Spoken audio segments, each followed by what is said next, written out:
हिल गए। कौन? सुखदेव जी महाराज, ये परीक्षित जी महाराज।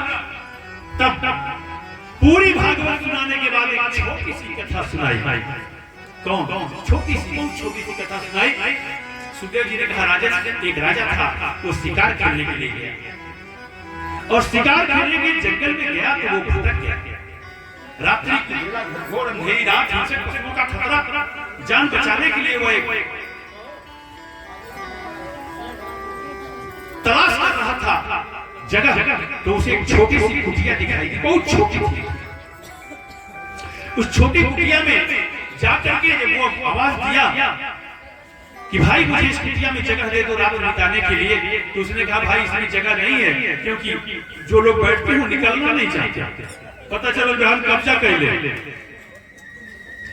राजा गिड़गिड़ाया, कहा, मुझे आश्रय दे दो, रात भर की बात है, मैं निकल के चला जाऊंगा। उसने कहा, ठीक है, आ जाओ। तो जैसे ही राजा उसमें मुंह डाला तो उस कुटिया क्या थी, किसी तरह से वो आदमी एक चर सिबुल करके बैठा हुआ था, अपाहिज, और उसी कुटिया में एक कोने में मल मूत्र करता था, एक कोने में मल मूत्र, दूसरे कोने में सिबुल के बैठा हुआ था। राजा जब उसे मुंह डाला तो इतनी गंदगी की बात आ रही थी कि कुटिया क्या थी, कुंड था। लेकिन क्या करता, मरता क्या करता, अपनी मुंह पर ऐसे करके नाक दबा करके उसमें प्रवेश कर गया, जाकर सिमट करके उसी में बैठ गए। अच्छा, कुछ देर बैठने के बाद राजा धीरे धीरे जो है वो बदबू जो आ रही थी वो खत्म हो गई, उसी में घुल नहीं गया उस बदबू। सुखदेव जी ने पूछा, राजन जानते हो राजा कौन है? परीक्षित ने कहा, राजन, गुरुदेव वो राजा कौन है? बोले, वो राजा तुम हो, वो राजा तुम हो, इस बलवंत की कोठरी में बैठे हो और इसमें से बाहर निकलने के लिए तुम्हारी रूह कांप रही है। तुरंत सावधान हो गए। ये सारा खेल ही तो है हमारा शरीर, मलमूत्र की कोठरी। अरे माया तेरी बहुत कठिन है,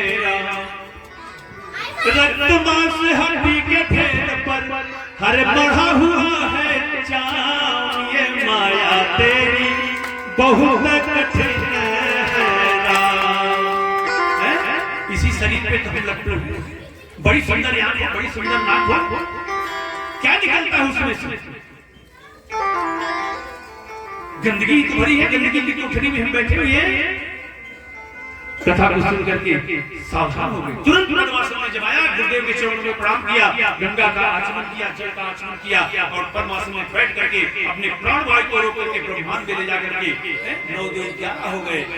उसी समय तक्षक जो है आया, ब्राह्मण का वेश बना करके, जो विष उतारने वाला था उसके पास जाकर के ढेर सारा मुद्रा दिया, ताकि तुम जाना मत विष उतारने के लिए। वो ब्राह्मण के वेश में आया और सुखदेव जी को, परीक्षित जी को दस लिया, लेकिन दसने के पहले ही परीक्षित जी अपने शरीर से बाहर हो चुके थे। बोलिए आनंद कंद भगवान की जय। जब ये समाचार परीक्षित के पुत्र जन्मेजय को पता चला, तो उन्हें सर्पेश यज्ञ करवाई और सारे यज्ञ में, उस यज्ञ में सारे सर्प आकर के मरने लगे। तक्षक नहीं आ रहा था, तक्षक भाग करके इंद्र के शरीर में चला गया। जन्मेजय ने पूछा, अभी तक तक्षक आहुति क्यों नहीं हुई, क्यों नहीं आ रहा है? तो ब्राह्मणों ने कहा, तक्षक जो है इंद्र की शरण में चला गया है। तब जन्मेजय ने कहा, हे ब्राह्मण देवता, आप लोग इंद्र के सहित तक्षक का आवाहन करिए। ब्राह्मणों ने संकल्प पढ़ा इंद्र के सिंहासन के सहित। जैसे संकल्प पढ़ा, इंद्र का सिंहासन डोलने लगा, इंद्र घबरा गया। इंद्र के साथ तक्षक भी वहां से चला, लेकिन तब तक ब्रह्मा जी आज चलते खड़े होकर के जन्मेजय की वंदना करने लगे। कहा, ऐसा न करो, मृत्यु निश्चित है, सबको मरना होता है, सबका समय होता है। बोले आनंद कंद भगवान की। इस तरह से ये देहाभिमान से मुक्त करने की कथा है। इस कथा को सुन करके परीक्षित जी देहाभिमान से मुक्त होकर के वैकुंठ को प्राप्त हो गए। बोले आनंद कंद भगवान की जय।